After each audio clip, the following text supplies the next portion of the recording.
तो नमस्कार दोस्तों, फरी एक बार स्वागत है आपनु लोक जागृति चेनलની અંદર। तो दोस्तों, આજના વિડિયોની અંદર હવામાન ખબર, વિવિધ ખેડૂત સમાચાર, વિવિધ યોજનાઓ વિશે માહિતી આપવામાં આવી છે। તો વિડિયો પસંદ આવે તો વિડિયોને લાઈક કરી આપણી આ ચેનલ લોક જાગૃતિને સબસ્ક્રાઇબ જરૂરથી કરી લેજો। તો દોસ્તો, ત્યારબાદના સમાચાર જોઈએ તો ભયાનક વરસાદને લઈને તંત્ર એલર્ટ થયું છે। तो गुजरात में हवामान विभागे करेली आगाही प्रमाणे सौराष्ट्र अन्य दक्षिण गुजरात में भारे वरसाद खाबकी रह्यो छे, जेना कारणे ठेर ठेर पाणी भराई गया छे। तो बीजी बाजु नदीओं में घोड़ापूरनी स्थिति सर्जाई छे, जेथी तंत्र द्वारा નીચાણવાળા વિસ્તારોને એલર્ટ પણ કરી દેવામાં આવ્યા છે। તો આગામી 5 દિવસ અતિ ભારે વરસાદની આગાહી પણ કરવામાં આવી છે।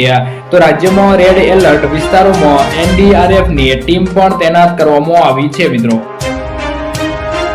તો દોસ્તો, ત્યારબાદના સમાચાર જોઈએ તો ગુજરાતમાં આ શહેરોમાં નોનવેજ બંધ। તો ભાવનગરના પાલિતાણા શહેરમાં નોનવેજ ખાવા અને વેચવા પર સંપૂર્ણ પ્રતિબંધ મૂકવામાં આવ્યો છે। આ ઐતિહાસિક નિર્ણય ગણાવી શકાય તેમ છે। જૈન સમુદાય દ્વારા સતત નોનવેજને લઈને વિરોધ કરવામાં આવતો હતો। તો 2014માં 200 થી વધારે કસાઈની દુકાનો પણ બંધ કરવાની માંગ સાથે ભૂખ હડતાળ પણ કરાઈ હતી। તો અહીંયા જો નિયમનું પાલન નહીં કરવામાં આવે તો તેની સામે મોટી કાર્યવાહી કરવામાં। તો દોસ્તો, ત્યારબાદના સમાચાર જોઈએ તો ખેડૂતોને એક સાથે 2 હપ્તા। તો પીએમ કિસાન સન્માન નિધિ યોજનાનો 2000 રૂપિયાનો 16મો અને 17મો હપ્તો 28 ફેબ્રુઆરીનો રોજ 16મો હપ્તો અને 17મો હપ્તો 18 જૂન 2024ના રોજ ખેડૂતના ખાતામાં ટ્રાન્સફર કરવામાં આવ્યો છે। તો પીએમ કિસાન યોજનાના હેઠળ આપવામાં આવતા હપ્તા 4 મહિનાના અંતરાલ સાથે ચૂકવવામાં આવે છે, જ્યારે કૃષિ અને ખેડૂત કલ્યાણ વિભાગ દ્વારા પ્રાપ્ત અહેવાલ મુજબ લાખો ખેડૂતો પીએમ કિસાન યોજના હેઠળ બહાર પાડવામાં આવેલ 16મા અને 17મા હપ્તાની રકમ મેળવવાથી વંચિત છે, જેનું મુખ્ય કારણ ઈ-કેવાયસી વેરિફિકેશન અને જમીન સંબંધિત તમામ દસ્તાવેજો છે। આ સ્થિતિમાં તમે જો કૃષિ કેન્દ્ર પાસેથી મદદ મેળવી શકો છો અને બધી ભૂલો સુધારી લો છો તો તમારા ખાતામાં એક સાથે 2 હપ્તા એટલે કે 16મો અને 17મો હપ્તો એક સાથે જમા કરવામાં આવશે। તેમ છતાં તમારા ખાતામાં આ બંને હપ્તા જમા કરવામાં આવતા નથી તો હેલ્પલાઇન નંબર 155261 અથવા તો 1811 55 266 પર કોલ કરીને ફરિયાદ નોંધાવી શકો છો, જેથી જે ખેડૂત મિત્રોના બેંક ખાતામાં 16મો અને 17મો હપ્તો નથી આવ્યો તેવા તમામ ખેડૂત મિત્રો સૌથી પહેલા ઈ-કેવાયસી કરાવી લેજો। તો દોસ્તો, ત્યારબાદના સમાચાર જોઈએ તો ચાંદીપુરા વાયરસથી ચેતવાનું મિત્રો જણાવવામાં આવ્યું છે।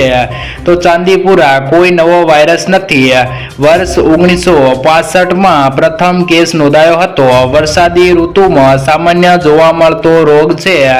વેક્ટર અસરગ્રસ્ત સેન ફ્લાયના રહેતા માંગ કરડવાથી થાય છે।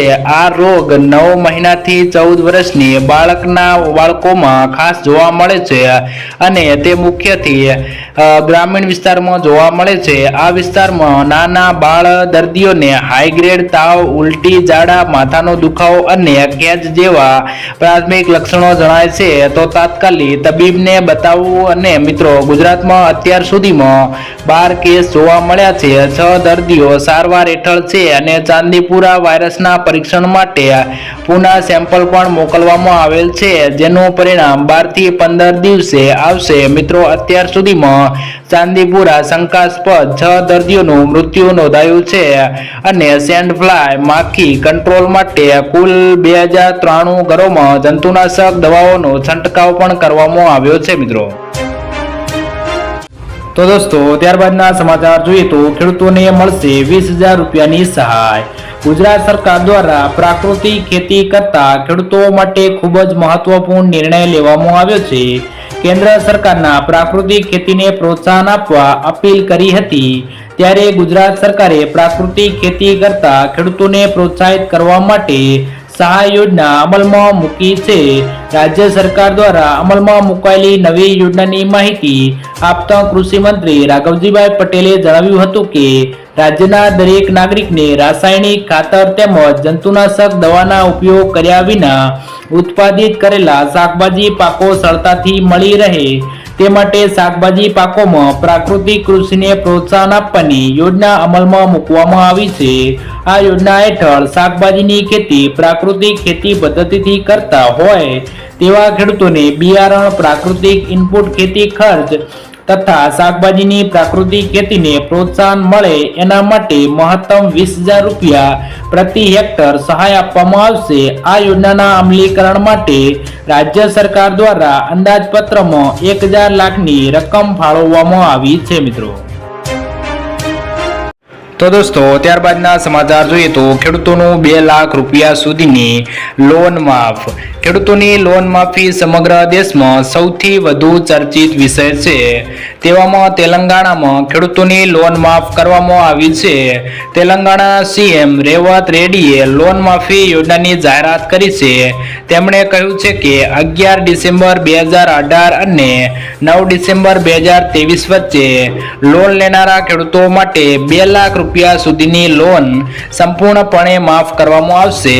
આ પહેલા ઝારખંડ સરકારે પણ ખેડૂતોની 2 લાખ રૂપિયા સુધીની લોન માફ કરવાની જાહેરાત કરી છે। મિત્રો આમ તેલંગાણાની કોંગ્રેસ સરકારે 40 લાખ ખેડૂતોનું દેવું માફ કરવાની જાહેરાત કરી છે। મિત્રો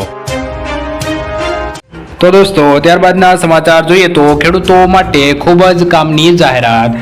ખેડૂતોને સરકારની દરેક યોજનાનો લાભ પહોંચાડવા માટે જો કિસાન કાર્ડ બનાવવામાં આવી રહ્યું છે તેના માટે ગામે ગામ કેમ્પ લગાવવામાં આવશે, જેથી ખેડૂતો સામે કિસાન કાર્ડ માટે પોતાની નોંધણી કરાવવામાં કોઈ મુશ્કેલી ઊભી ન થાય। જો કે આ યોજનાની શરૂઆત ઉત્તર પ્રદેશથી કરવામાં આવશે, તેથી કરીને સમગ્ર દેશમાં સૌથી પહેલા આ યોજનાનો લાભ ત્યાંના ખેડૂતોને મળશે। જણાવી દઈએ કે આ કાર્ડ માટે નોંધણી કરાવવા માટે 1 જુલાઈથી નોંધણી પ્રક્રિયા શરૂ કરી દેવામાં આવી છે। જે અધિકારીઓ કાર્ડ માટે ખેડૂતોની નોંધણી કરાવશે તેઓ ખેડૂતોને તેમના પિતાનું નામ, ખાતા નંબર, આધાર નંબર, મોબાઈલ નંબર વગેરે જેવી વિગતો માંગશે।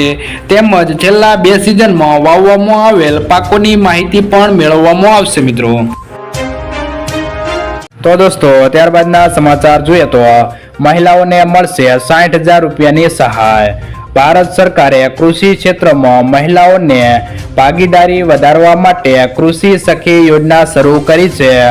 આ યોજના હેઠળ કૃષિ સખી તરીકે ઓળખાતી મહિલાઓ ખેડૂતોને વિવિધ કૃષિ પ્રવૃત્તિઓ જેમ કે માટી પરીક્ષણ, બધી જ પ્રક્રિયાઓ, જૈવિક ખાતર ઉત્પાદન અને પાક સંરક્ષણમાં મદદ કરશે।